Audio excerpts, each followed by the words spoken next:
হামলা হয়েছে তার উপরে যে সন্ত্রাসী হামলা, এর পরবর্তীতে প্রায় 7 দিন কিন্তু মৃত্যুর সাথে পাঞ্জা নড়ে আজকে রাতে তিনি মৃত্যুবরণ করেছেন।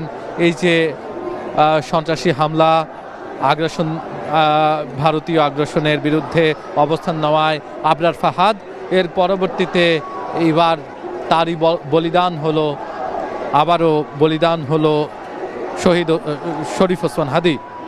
শরীফ ওসমান হাদির এই বলিদানে কিন্তু হচ্ছে নতুন করে আবারও সেই 5 আগস্ট পরবর্তী সময়ে যেই ঐক্য, সেটি আমরা লক্ষ্য করছি। এখানে কিছুক্ষণ আগে আমরা দেখতে পেয়েছি এনসিপির যে নেতৃবৃন্দ আছেন তারা এসে পৌঁছেছেন, এখানে এসে তারা ঐক্যের কথা বলেছেন। এসে পৌঁছেছিলেন মাহফুজ আলম, তিনিও কথা বলেছেন। আমরা কিছুক্ষণ আগে আপনাদেরকে দেখাচ্ছিলাম মাহফুজ আলম তার বক্তব্য দিচ্ছেন এবং তিনি বলছেন যে শুধুমাত্র হাদিকে মারলেই যে ভারতীয় আগ্রাসনের বিরুদ্ধে কথা বলা বন্ধ হয়ে যাবে তা কিন্তু নয়, বরঞ্চ এখন প্রতিটি ঘরে ঘরে হাদি জন্ম নেবে এবং প্রত্যেক মানুষের ভিতরে এক একটি হাদি বসবাস করছে, যেটি কিনা এই যে হাদিকে সন্ত্রাসী হামলার মাধ্যমে, হত্যার মাধ্যমে নতুন করে সবার মধ্যে হাদির যেই অভ্যুদয় সেটি কিন্তু আবার নতুন করে গর্জে উঠেছে। শুধুমাত্র কোনো শ্রেণী বা পেশার মানুষ নয়, সকল শ্রেণী পেশার মানুষ, সকল রাজনৈতিক এখন এক কাতারে এসে দাঁড়িয়েছেন। আমি লক্ষ্য করছি পুরো শাহবাগ যেন শুধুমাত্র যে শিক্ষার্থী কিংবা পুরুষ তারাই আছেন এমনটা নয়, বরঞ্চ নারীদেরও আমি একটি বিশাল অবস্থান এখানে লক্ষ্য করেছি। অনেকেই তাদের বাসাবাড়ির যেই পোশাক সেটি পরেই রাজপথে নেমে এসেছেন, শাহবাগে ছুটে এসেছেন। কেউ কেউ স্কুটি করে, কেউ কেউ মোটরসাইকেল, রিক্সা, যে যা পেরেছেন সেই যানবাহনে করে চলে এসেছেন এই শাহবাগ মোড়ে। সেই শাহবাগ মোড় কিন্তু সেই 10টা থেকেই আমি অবস্থান করছি, 10টা থেকেই এখানে হাজার হাজার মানুষ অবস্থান করছেন এবং তারা কিন্তু স্লোগান দিচ্ছেন, তুমি কে আমি কে, হাদি হাদি। এবং চারিদিকে কিন্তু নিশ্চয়ই আপনারাও শুনতে পাচ্ছেন, চারিদিকে কিন্তু হাজার হাজার মানুষ স্লোগান দিয়ে যাচ্ছেন হাদির সপক্ষে। হাদি বাংলাদেশের একটি ঐক্যের নাম হয়ে দাঁড়িয়েছে।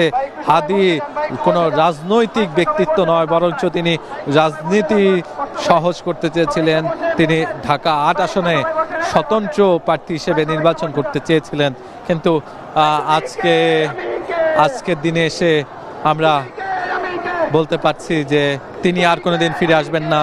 তিনি আর কখনোই ঢাকা 8 আসনে প্রচারণা চালাবেন না। তিনি ফজরের সময় আর কাউকে ডাকবেন না। এখানে আমরা দেখছি যারা কিনা ইনকলাব মঞ্চের সদস্য তারা কিন্তু হচ্ছে কান্না করছিলেন, তাদের চোখে অশ্রু আমরা লক্ষ্য করেছি। তারা বারবার বলছিলেন যে তাদেরকে যেভাবে আদর করতেন, যেভাবে ভাইয়ের মতো আগলে রাখতেন শরীফ ওসমান হাদি, সেই ভাইকে তারা হারিয়েছেন।